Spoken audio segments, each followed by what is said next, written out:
개인정보보호법 제28조의 2를 좀 보겠습니다. 28조 같은 경우에는 그 제3절, 3절 그 가명정보 처리에 관한 특례가 신설이 됐습니다. 2020년 2월 4일 날 시행이 돼서 공포가 됐죠. 신설된 공포가 되고 시행은 6개월 후인 8월 5일부터 이제 이렇게 시행이 됐습니다. 그래서 우리가 보통 데이터 3법이 통과돼서 시행되는 것을 기준점을 2020년 8월 5일부터 이렇게 우리가 보고 있죠. 그래서 데이터 3법이 개정이 되면서 개인정보보호법, 그다음에 정보통신망법, 신용정보법 이렇게 해서 우리가 보통 일반적으로 데이터 3법이라고 이렇게 얘기하는데 그 중에 이제 정보통신망법에 있는 개인정보에 관련된 사항들이 개인정보보호법으로 통합됐습니다. 이쪽으로 통합되는 바람에 망법에 관련돼 있는 특례 조항들이 좀 만들어졌고요. 그러면서 이 중에 또 하나가 뭐냐면은 그 가명정보에 대한 부분들이 또 새롭게 도입이 됐습니다. 그래서 우리가 그 2조에 보면 개인정보의 정의를 볼 때 가명정보에 대한 정의가 있었습니다. 그것은 이제 가명정보에 대한 정의에 대한 부분들이고 그 가명정보에 대한 조금 더 세부적인 사항을 3절에 이렇게 가명정보 처리에 관한 특례로 이렇게 다시 신설이 됐다라는 거 꼭 기억을 해 두시기 바랍니다. 그러면 하나씩 좀 살펴보면서 또 보도록 하겠습니다. 28조의 이 가명정보의 처리 1항 개인정보 처리자는 통계 작성, 과학적 연구, 공익적 기록 보존 등을 위하여 정보 주체 동의 없이 가명 정보를 처리할 수 있다. 처리하여야 한다가 아니라 처리할 수 있다라고 보면 되겠고요. 가명 정보 처리하기 위한 조건이 뭐다? 통계 작성, 과학적 연구, 공익적 기록 보존. 여기서 공익적이라는 표현이 들어갔고요. 그래서 요 세 가지에 대해서는 정보 주체의 동의 없이 가명 정보를 처리할 수 있다. 이렇게 명시를 해놓고 있습니다. 그래서 여기서 이제 통계 작성이라는 것은 18조 사항이 이제 삭제됐죠. 삭제됐습니다. 과거에 3자 제공할 때 동의 없이 이렇게 제공할 수 있었던 게 뭐냐면 통계 작성, 그 다음에 학술적 연구를 위해서는 학술적 연구를 위해서 개인정보가 포함되었을 때 거기에 그 개인이 식별되지 않도록 누구인지 알아볼 수 없도록 만들어서 통계 작성이라든지 학술적 연구를 할 때는 정부 주체의 동의 없이 사용할 수 있다. 이렇게 예외 조항으로 있었는데 그게 삭제되면서 가명 정보가 여기 통계 작성이 들어갔습니다. 그리고 여기 과학적 연구가 돼 있는데요.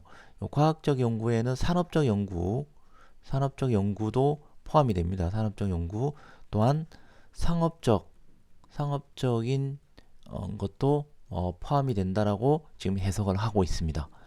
그 다음에 이제 공익적 기록 보존인데요. 이 공익적 기록 보존에는 뭐 꼭 공공기관이 아니더라도 민간에서도 공익적인 측면을 고려해서 기록을 보존해야 되는 경우에는 이렇게 정부 주체의 동의 없이 사용 가능하다. 이렇게 법이 바뀌었습니다. 그래서 가명 정보의 도입이 시행이 되고 있다. 이렇게 좀 보시면 되겠습니다. 2항을 보겠습니다. 개인정보 처리자는 1항에 따라 가명 정보를 제3자에게 제공하는 경우에는 특정 개인을 알아보기 위하여 사용될 수 있는 정보를 포함해서는 아니 된다. 가명 정보를 3자에게 제공할 수가 있습니다. 3자에게 제공할 때 특정 개인을 알아볼 수 있도록 식별되도록 해서는 안 된다는 것입니다. 식별되도록 안 된다는 거 요 조항입니다. 그 다음에 28조의 3이 되겠습니다. 가명 정보의 결합 제한입니다. 가명 정보의 결합 28조 2에 불구하고 통계 작성, 과학적 연구, 공익적 기록 보존 등을 위한 서로 다른 개인정보 처리자 간의 가명 정보의 결합은 보호위원회 또는 관계 중앙행정기관이 지정한 전문기관이 수행한다. 이것을 우리가 결합 전문기관이라고 이야기합니다. 결합 전문기관. 그래서 여러 곳이 지금 있습니다. 뭐 통계청이라든지 통계청, 삼성 SDS, 그 다음에 뭐 보건복지부 산하에서는 또 한 3개 정도 있고요. 그 다음에 뭐 교육부 같은 경우에도 또 있고요. 뭐 이렇게 해서 지금 각 그 부처별로 결합 전문기관이 이제 상시적으로 이렇게 신청해서 만들어질 수 있도록 지금 좀 바뀌었습니다. 그래서 결합 전문기관으로 되려면은 결합 전문기관에 관련돼 있는 결합 전문 결합 가명정보 결합 관련돼 있는 가이드라인이 있습니다. 거기에 보시면 자세히 또 나와 있기 때문에 참고하시면 되겠습니다. 가명정보 정보 결합 가이드라인, 이걸 좀 참고하시면 되겠습니다. 그래서 결합을 수행한 기관의 외부로부터 결합된 정보를 반출하는 개인정보 처리자는 가명정보 또는 58조 2에 해당하는 정보로 처리한 뒤에 전문기관의 장의 승인을 받아야 된다. 이렇게 또 명시를 해놓고 있습니다. 그리고 여기서 중앙행정기관의 장이 지정하는 전문기관으로 됐는데요. 이 부분에 대해서 전문기관이 어디인지 요거를 각 부처별로 되는 꼭 좀 기억을 해 두십시오. 요거 시험 준비하시는 분들은 요런 거 출제 가능성도 있습니다. 그 다음에 제3항입니다. 3항. 제1항에 따른 결합 절차, 방법, 전문기관의 지정, 취소, 기준, 절차, 관리 감독 등 2항에 따른 반출 승인, 기준, 절차 등이 필요한 사항은 대통령령으로 정한다. 이렇게 해서 세부적인 사항을 시행령에 이렇게 넣어놓고 있고요. 그 다음에 28조의 4 가명정보에 대한 안전조치 의무. 네, 개인정보 처리자는 가명정보를 처리하는 경우에는 원래 상태로 복원하기 위한 추가정보, 이 추가정보가 뭐라고 그랬습니까? 네, 추가정보 개인정보에서 일부를 삭제하거나 대체를 하고 이제 가명 처리하는 거죠. 삭제하거나 대체 처리하는 방법 한 17가지 가명 비식별 조치 방법이 있습니다. 뭐 범주화라든지 뭐 마스킹 처리라든지 이런 것들이 있고, 여기에서 개인정보에서 이런 것도 일부나 삭제돼 이것을 가명 처리 됐는데요. 가명 처리됐으면 요 가명 처리된 요 개인정보가 어디에서 빠져나와서 가명 처리가 됐는지 이렇게 되는 여기 매핑 테이블이 있습니다. 매핑 테이블 이런 것들, 뭐 매핑 정보 이런 것들을 우리가 추가 정보라고 얘기합니다. 그래서 이 추가 정보를 별도로 분리 보관 관리하는 등 별도로 분리 보관하라고 얘기했습니다. 별도입니다. 분실, 도난, 유출, 위조, 변조 또는 훼손되지 않도록 대통령령이 정하는 바에 따라 안전성 확보 조치에 관한 기술적, 관리적, 물리적 조치를 해야 된다. 왜 그래요? 왜 이렇게 됐습니까? 예, 가명 정보는 개인 정보냐 아니냐 이렇게 했을 때 개인 정보라 그랬죠. 가명 정보는 개인 정보에 포함된다고 얘기를 했습니다. 그래서 개인 정보에 준하는 안전성 조치도 가명 정보도 반드시 거기에 따라야만 된다라고 이렇게 이해를 하시면 되겠습니다. 이게 뭐 그렇게 같지 않으면은 형평성 문제가 있는 거죠. 그러면 개인정보 처리자는 가명정보를 처리하고자 하는 경우에 가명정보 처리의 목적, 그 다음에 3자 제공 시에 제공받는 자 등 가명정보 처리 내용을 관리하기 위하여 대통령령으로 정하는 사항에 대해서 관련 기록을 작성해야 된다. 기록 보존, 기록. 가명 처리 기록 보관. 이것이 중요합니다. 그 다음에 가명 처리 시 금지 의무가 있습니다. 28조의 5조 5. 누구든지 특정 개인을 알아보기 위한 목적으로 가명 정보를 처리해서는 안 된다. 특정 개인을 알아보기 위해서 위한 목적으로, 그러니까 제식별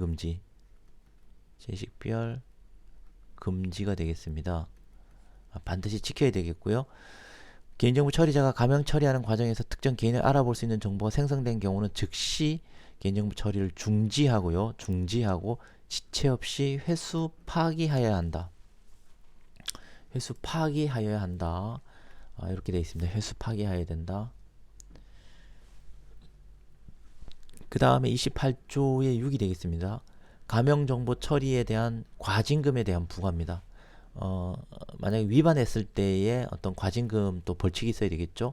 보호인은 개인정보 처리자가 28조 5 제1항을 위반하여 특정 개인을 알아보기 위한 목적으로 정보를 처리한 경우에 전체 매출액의 100분의 3, 3%가 되겠습니다. 해당하는 금액을 과징금으로 부과할 수 있다. 이렇게 되는 과징금으로 부과할 수 있다. 다만 매출액이 없거나 매출액 산정이 곤란한 경우에는 대통령으로 정하는 경우에는 4억 원 이런 것들 잘 기억해 주십시오. 바뀌었습니다. 4억 원 또는 자본금의 100분의 3 중에서 큰 금액 이하로 과징금을 부과할 수 있다. 4억 원, 4억 꼭 기억을 해 두십시오. 4억 또 자본금의 3%. 근데 요 둘 중에 큰 거에 그 4억 원 이하, 자본금 3% 이하 어떤 것이 더 큰 건지 큰 거에 따라서 이렇게 할 수 있다라고 과징금에 대한 조항을 명시를 해놓고 있습니다. 그래서 가명 처리 위반에 대한 제재를 해놨습니다. 그래서 개인정보 처리자의 책임성이 좀 강화됐다라고 이렇게 보면 되겠죠. 그 다음에 과징금 부과 징수에 필요한 사항은 34조의 2 3항부터 5항까지를 준용한다 이렇게 되어 있습니다.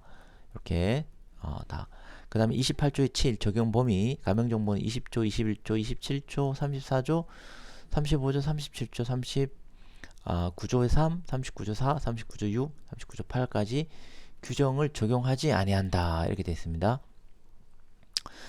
그래서 요거는 지금 현행법상 지금 여기 보면 21조가 파기가 되거든요. 파기가 있는데 가명정보 파기에 대한 것은 이제 여기서 규정을 적용하지 않는다 이렇게 돼 있는데 이런 또 여러 가지 또 다양한 의견들이 있습니다. 이것을 왜 파기하지 않고 그대로 보관하느냐라고 해서 지금 현재 그 개보법 그 정부 입법안으로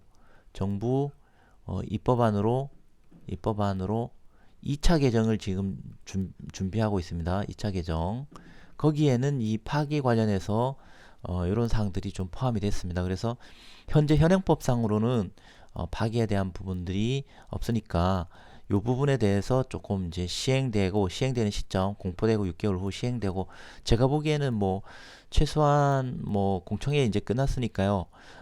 이것이 뭐 한 3월 달에 공포된다고 하거나 4월 달에 공포된다 하더라도 하반기 10월 이후에 시행되니까 일단 뭐 실무적인 관점이라든지 만약에 뭐 시험이라든지 이런 부분들이 되거나 하면은 대다수 이제 내년부터 좀 가능성이 있지 않겠느냐.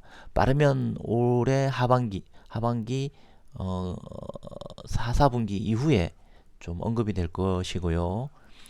조금 늦으면은 내년부터는 이런 그 정부 입법안이 2차 개정이 통과된 부분들이 반영되지 않겠는가 이렇게 생각이 됩니다. 그래서 지금 공부하시는 분들께서는 요 21조 요것도 파기도 여기 적용되지 않는다. 그래서 여기서 알아두셔야 될 것은 적용 범위 가명 처리의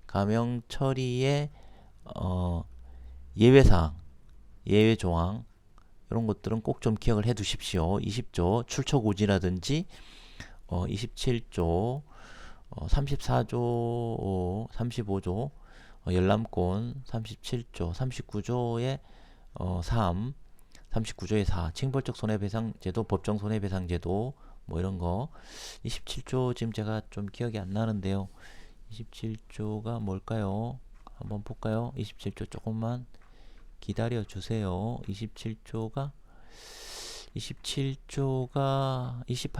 취급자 관리 감독이고요. 27조가 영업 양도양수입니다. 영업 양도양수. 영업 양도양수 있습니다. 예, 영업. 그래서 요 부분에 대해서는 양도양수. 요 부분에 대해서는 감형 처리에 대해서는 적용되지 않는다. 뭐 이렇게 보시고 34조 이것도 한번 볼까요? 34조는 지금 이게 33조가 아마 역량평가로 제가 알고 있고요. 34조가 34 개인정보 유출 통지가 되겠습니다. 그래서 가명정보에 대해서 유출 통지라든지 이런 것들도 유출 통지 이런 것들도 규정에 적용되지 않는다 이렇게 됩니다. 그래서 제 생각에는 가명 처리가 적용되지 않는 그런 조항은 어떤 것인가 뭐 이렇게 시험에 날 가능성이 좀 있을 것 같아요. 시험을 준비하시는 분들은. 그래서 여기까지 살펴보도록 하겠습니다.